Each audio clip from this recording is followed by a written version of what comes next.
Hi, I am Kathy B. Ayaton from BSTM1A, and today I am going to discuss about the biological self, mental self, social self, and the emotional self. Let's have the biological self. Biological self has the two representation, which is the physical self and the sexual self.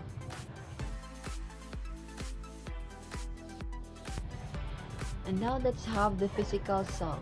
Our physical self is influences not only with the genetic information but also in our environment. And physical self is the aspect or tangible aspect that can be observed and examined. And nowadays, influencing physical self from the environment are the biggest factor that can shape or that can change our view in physical self. And in today's generation, as we grow older, we begin to be affected by the environmental condition.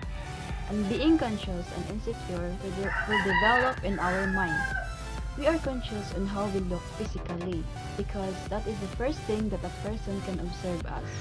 Also, we are insecure because there are people trying to compare us with others or even in ourselves. We can say that she's prettier than me or she's sexy than me and so on. And remember, we are in a society which we have this physical standard or beauty standard. A standard that is hard to reach, and as a result, we may begin engaging in act that would make you attractive and acceptable to others. We may begin to push ourselves harder just to achieve that standards. However, this kind of thinking or this kind of pushing ourselves harder just to meet the standard must be changed. Why? It's because we are created by God in a unique way. We have our own standard that can make us beautiful or sexy. We or I just need to accept, value, and love ourselves. Achieving physical well-being is a lifestyle behavior choices to ensure our health and avoid disease. Way back in my senior high school days, I suffered anxiety and also I skipped breakfast just to attend my 6 a.m. class. So I forgot to take care of myself that led me to be diagnosed of having an ulcer and being sick all the time. So I admit that I am not healthy. But after what happened to me, I slowly taking care of myself and accepting myself.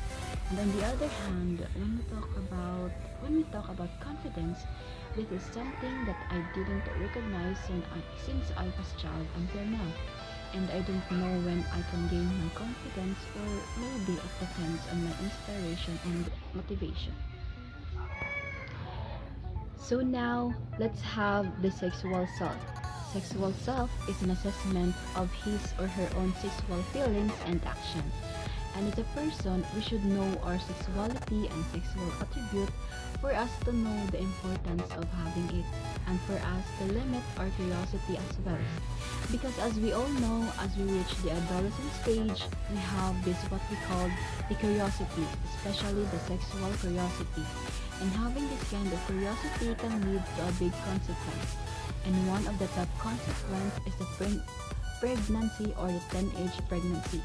And we all know that teenage pregnancy is one of the problems, especially in the Philippines, because it's either lack of sex education, poverty, and parental guidance. So just remember that every action has a consequence. And since we are in the generation wherein there are so many hard-headed people because they can decide on their own na daw, so we just need to remember to know our limits and be responsible with our choices. And as a person or as a human, we need to be knowledgeable, especially in sexuality. Also because as a human, a person, or even as a student, we have our plans and goals for our future. So we need to be mindful.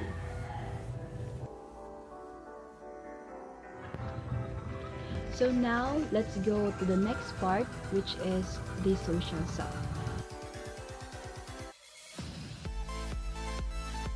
So social self was created through interaction with family, school, and community which shapes ourself or myself. And as we grow older, we are able to learn more about ourselves. And also, social self refers to how we perceive ourselves in relation to others. The social factor that shapes ourselves, which is the family, school, and community, plays an important role or part in shaping myself or ourselves. because it is the reason of who we are today. It is the reason and source of our happiness, motivation, and inspiration. And social self was created through observing and interacting to others about opinion and feeling. For example, in me, those three factors really shape myself in developing into a person or who I am today. In my family, they help me shape myself through giving an inspiration to pursue my studies and to keep alive. Also, my family teaches me to be a good person and a daughter. On the other hand, school also helped me to develop or shape myself through letting me to understand and obtain the academic topic and the lessons that can be used or apply in myself or in my job in the future. And lastly, the community also shaped myself through engaging myself in the community activity and let my voice and ideas exposed or to be heard by the people. So that's how social self is created. Now, let's have the third part, which is the mental self. Mental self is an intellectual aspect of the self or the sense of one's own being. In mental self, we have these three concepts, which is the cognition, memory, and intelligence. So the cognition is a process of developing and observing. It is the process of perception, of acquiring knowledge and understanding through our experiences in life or through in any situation. Next concept is the memory. So it is where we stack and put our information. It is also where we process our learnings or process our ideas. And lastly, the intelligence. So intelligence, it is how we understand the situation. It is how we learn the topic. It is how we plan and solve the problem or logic. And intelligence considered as hereditary because as I also observed, mostly person having a good or high intelligence is mostly obtained from a parents or family. And intelligence can be analytical, creative, and practical. So for example, out of my 8 subjects in first sem, there's this one subject that needs the ability of understanding, and this is the MMW or the mathematics in the modern world, in which it need our or my ability to solve and understand the problem or logic.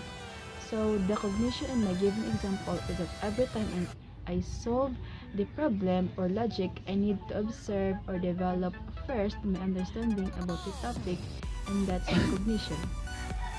And the memory in my example is the process of my understanding of the topic or my learning and how long would it last. And lastly, the intelligence. In my given example is the way of how I will be able to answer the given problems or logic or situation, or how am I going to answer based on my intelligence.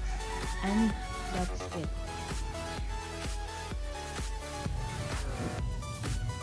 So now let's have the last part, which is the emotional self.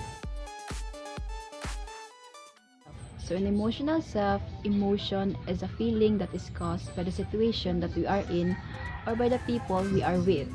And it is also part of person's character. So in emotional self, I am going to discuss the human emotion of ourself through the lens of emotional intelligence. Emotion serve as a driving force in how one acts and behave. But as we all know, emotion can be a threat or critical, especially when we experience too much of emotion. And because of that, we are going to have our emotional intelligence.